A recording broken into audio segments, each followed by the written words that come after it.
Imagine finding a creature thought to be extinct for millions of years, until it reappears.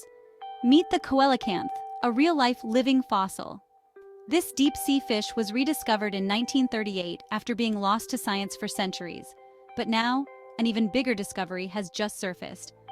A perfectly preserved Coelacanth fossil, Ngamugawi Wirngarri, has been found in Australia, and it's a game-changer.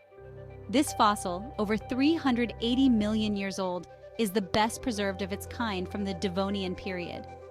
But here's the shocking twist. This ancient species wasn't shaped by ocean conditions, but by the movement of Earth's tectonic plates. That's right, Earth's shifting plates, not water temperatures, drove Coelacanth evolution. This discovery reshapes everything we thought we knew about how species evolve. Coelacanths may have lived for hundreds of millions of years, but they're still teaching us new lessons today. What other secrets does Earth's ancient past hold? Don't forget to like, share, and subscribe for more incredible stories.